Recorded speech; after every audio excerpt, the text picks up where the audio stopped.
హనుమాన్ ఆకలి ఎలా ఉంటుందో తెలుసా? కుంభకర్ణుడు, ఘటోత్కచుడు, భీముడు లాంటి వారి ఆకలి గురించి మనందరికీ తెలుసు. అయితే వారందరికన్నా హనుమాన్ ఆకలి ఎలా ఉంటుందో మీకు తెలుసా? శ్రీరామ పట్టాభిషేకం జరిగిన తరువాత ఒకసారి హనుమాన్కి ఆకలి వేసింది. సీతమ్మ దగ్గరకు వెళ్ళి, తల్లి నాకు బాగా ఆకలి వేస్తుంది, తినడానికి ఏమైనా పెట్టమ్మా అని అడుగుతాడు.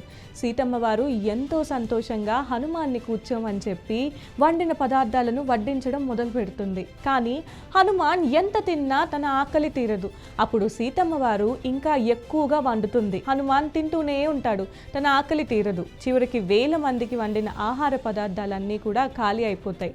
సీతమ్మ వారు అన్నీ ఖాళీ అయిపోయాయి, ఇప్పుడు హనుమాన్ ఆకలి తీర్చడం ఎలా అని అనుకుంటుంది. అని పరుగున శ్రీరాముని వద్దకు వెళ్ళి జరిగిందంతా చెప్తుంది. అప్పుడు శ్రీరాముడు, హనుమంతుడు నా రూపంలో అవతరించాడు, నీవు హనుమంతుడికి వడ్డించే ఆహార పదార్థాలలో తులసాకులు కలిపి ఇవ్వాలి అని సీతమ్మ వారికి సలహా ఇచ్చాడు. వెంటనే ఆమె ఆ ఆహార పదార్థాలను హనుమాన్కి వడ్డించగా అంతా తిన్న హనుమాన్కి ఆకలి ఇట్టే తీరిపోయింది. వద్దమ్మా, నాకు ఆకలి తీరిపోయింది అని హనుమాన్ చెప్తాడు.